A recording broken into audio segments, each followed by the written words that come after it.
দক্ষিণ দিনাজপুর জেলা সদর বালুরঘাট শহরে শুক্রবার দুপুরে পশ্চিমবঙ্গ আশাকর্মী ইউনিয়নের পক্ষ থেকে জেলা মুখ্য স্বাস্থ্য আধিকারিকের কাছে 6 দফা দাবিতে ডেপুটেশন জমা দেওয়া হল। প্রধান দাবিগুলির মধ্যে রয়েছে আশাকর্মীদের সরকারি স্বীকৃতি প্রদান ও ভাতা বৃদ্ধি করা। এই ডেপুটেশন উপলক্ষে মুখ্য স্বাস্থ্য আধিকারিকের অফিস চত্বরে নিরাপত্তার বিশেষ ব্যবস্থা গ্রহণ করা হয়। আন্দোলনরত আশাকর্মীরা হুঁশিয়ারি দিয়ে বলেন, তাদের দাবি পূরণ না হলে তারা ভবিষ্যতে বৃহত্তর আন্দোলনের পথে অগ্রসর হবেন। এদিন পশ্চিমবঙ্গ আশাকর্মী ইউনিয়নের দক্ষিণ দিনাজপুর জেলার সভানেত্রী নমিতা মহান্ত কি বলেছেন শুনে নেওয়া যাক।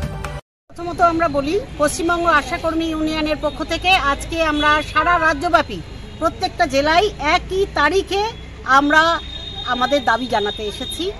আমরা দক্ষিণ দিনাজপুর জেলার সিএমওইচ অফিসে আজকে 2টোর সময় আমরা যাব ওনার সঙ্গে দেখা করতে। আগে আমরা ইন্টিমেশন দিয়েছি, আমরা সেইভাবে ওনার সঙ্গে দেখা করতে যাব। আমাদের যেটা দাবি, আপনারা দেখতে পাচ্ছেন যে যেভাবে মা এবং শিশুকে পরিষেবা দিয়ে দিয়ে গ্রামীণ স্বাস্থ্য থেকে শুরু করে শহরের স্বাস্থ্য পরিষেবা, হাসপাতাল পরিষেবা সমস্ত কিছুই কিন্তু এই আশাকর্মীরা দিন রাত অক্লান্ত পরিশ্রম করে চালিয়ে যাচ্ছে। কিন্তু আমরা চোখের সামনে দেখতে পাচ্ছি যে এরা বঞ্চনার একেবারে শেষ পর্যায়ে পৌঁছে গেছে। এর আগেও আমরা বিভিন্ন দাবিগুলো করেছি, কিন্তু সেই দাবিগুলোর মধ্যে আমাদের যে মূল দাবি যে সরকারি কর্মীর যে স্বীকৃতি, সেটা তো হলোই না। সরকারি কর্মচারীদের যে ছুটিগুলো থাকে সেটাও হলো না। একটা ফিক্সড বেতন যেটা কর্ণাটক গভর্নমেন্ট, অন্ধ্রপ্রদেশ গভর্নমেন্ট তারা করেছে, আমাদের স্টেটে কিন্তু এখনো পর্যন্ত সেটা ঘোষণা হয়নি। ফলে একটা ন্যূনতম কাজ, এবং আমরা বলছি এদেরকে দিয়ে এমন এমন কিছু কাজ করিয়ে নেওয়া হচ্ছে যেটা আমরা মনে করি যে এটা ডিউটি, এদের ডিউটির বাইরে পড়ে। কফ বাড়ি থেকে কফ নিয়ে যাওয়া, তারপরে বাড়ি মানে পালস পোলিও ডিউটি করবে, বা পালস পোলিও ডিউটির এত ন্যূনতম তাদের বেতন যে একদম সেখানে একদম মানে কি বলবো, একটা আমাদের বলতে খুব লজ্জা হয় যে একজন লেবার, সেই লেবারেরও কিন্তু অনেক অনেক একটা দৈনিকের পারিশ্রমিক তারা পায়। সেইখানে কিন্তু আমাদের আশা দিদিরা আমাদের আশা দিদিরা কিন্তু সেই জায়গাটা পাচ্ছেন না। শুধু সম্মান পাচ্ছেন না ব্যাপারটা নয়, সেন্ট্রাল গভর্নমেন্ট এমনকি স্টেট গভর্নমেন্ট শুধু অ্যাওয়ার্ড দিয়ে যাচ্ছে, আশারা এই করছে, আশারা ওই করছে। আমরা আমাদের ফিক্সড বেতন চাই।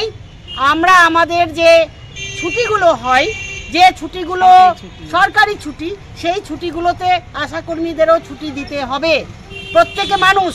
এবং এই যে ভাগে ভাগে টাকা দেওয়া, এরা জানেই না যে কিভাবে কোন মাসে কোন টাকা এদেরকে ঢুকলো। মাসের টাকা মাসে পাবে, মাসের খরচা এরা যেমন করে পারে তেমন করে করবে। ফলে এই যে 8 ভাগে টাকা দেওয়ার যে ব্যাপারটা ছিল, সেই ইমিডিয়েট সেটা বন্ধ করতে হবে। আমাদের আপনাদের দাবি যদি মান্যতা না পায় তাহলে আপনারা সেক্ষেত্রে কি করবেন? মান্যতা না দিলে পশ্চিমবঙ্গ আশাকর্মী ইউনিয়ন লড়াই আন্দোলন করে যত দাবি আদায় করেছে, মান্যতা না দিলে AIUTUC অল ইন্ডিয়া একটা ট্রেড ইউনিয়ন, তার অনুমোদনে আমরা লড়াই করছি। আমরা দিল্লিতেও যন্তর মন্তরে ধর্নায় বসেছিলাম। যদি এটার মান্যতা আমরা না পাই, আজকে স্বাস্থ্য ভবন যদি কোনো আমাদের মান্যতা না দেয়, আমরা আগামী দিনে এত আন্দোলন, বৃহত্তর আন্দোলনের পথে পা বাড়াবো যে আমরা এখানে বলতে বাধ্য হচ্ছি আমরা প্রয়োজনে কর্মবিরতিরও ডাক দেব। দিদি আছে কয় দফা দাবি? আজকে আমাদের এখানে দাবি আমরা নিয়ে এসেছি 5 দফা দাবি, তার সঙ্গে আমাদের কিছু লোকাল দাবি আছে। দিদি আপনার নাম আর ডেজিগনেশন? আমি নমিতা মহন্ত, আমি পশ্চিমবঙ্গ আশাকর্মী ইউনিয়নের জেলা সভানেত্রী। তবে আশাকর্মী এবং তাদের পরিবারের সদস্যদের অভিযোগ, পরিশ্রম অনুযায়ী তারা পারিশ্রমিক পান না। ফলে আশাকর্মীদের দাবিগুলিও সহানুভূতির সঙ্গে বিবেচনা করুক সরকার। কার্যত কবে নাগাদ সেই দাবি পূরণ হয় সেটা এখন দেখার।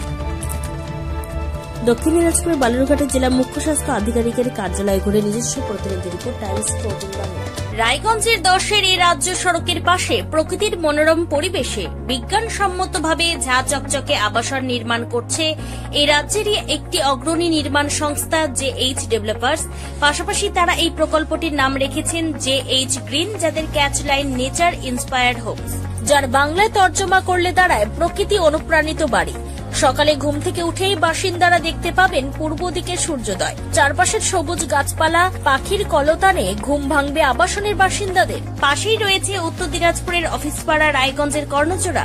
হাঁটা পথে দ্বাদশ শ্রেণী পর্যন্ত 3টি নামী উচ্চ মাধ্যমিক বিদ্যালয় একটি বেসরকারি হাসপাতাল ও সরকারি উপস্বাস্থ্য কেন্দ্র, 15 ঘন্টা অটো টোটো সহ যানবাহন পরিষেবা, একাধিক খাবারের দোকান, হোটেল, ঢিলছড়া দূরত্বে পুলিশ ফাঁড়ি, 2টি ব্যাংক। এক কথায় সামাজিক পরিবেশও অতুলনীয় এবং নিরাপদ। ফ্ল্যাট বুক করতে রয়েছে ব্যাংক ঋণের সুবিধা। ফ্ল্যাট বুক করলেই সোনা ফ্রি। দেরি না করে আজই যোগাযোগ করুন JH developers, Karnajora, motor Kalibari, Raiganj. Mobile phone number 8944849889। আপনি কি কিডনি রোগে ভুগছেন? তাহলে আর দেরি না করে আজই আসুন আপনার এলাকার একমাত্র বিশ্বস্ত প্রতিষ্ঠান জীবন রেখাতে।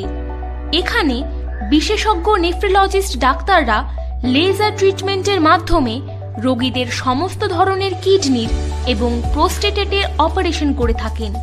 রোগী দেখছেন nephrologist doctor Arkaprabha Chakraborty, SSKM hospital, Kolkata. Doctor Sunil Kumar, Apollo hospital, Kolkata. Doctor Pinaki Mukherjee, NRS hospital, Kolkata. এছাড়াও এখানে প্রতিদিন অপারেশন করছেন ও বহির্বিভাগের রোগী দেখছেন ইউরোসার্জন ডক্টর আতার কাশিম, PG হসপিটাল, কলকাতা।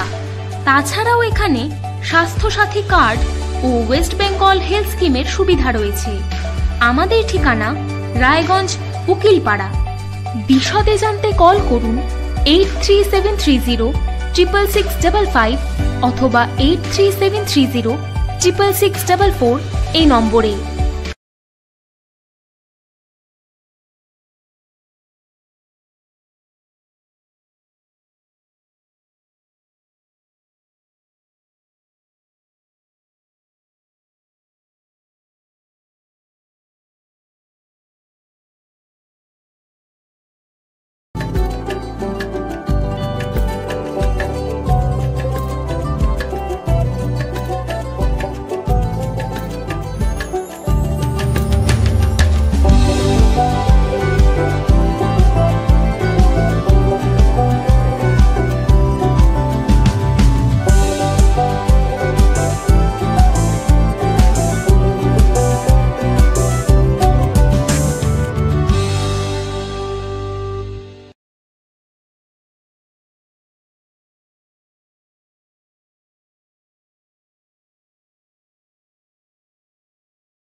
আপনি কি চাকরি পরীক্ষার্থী?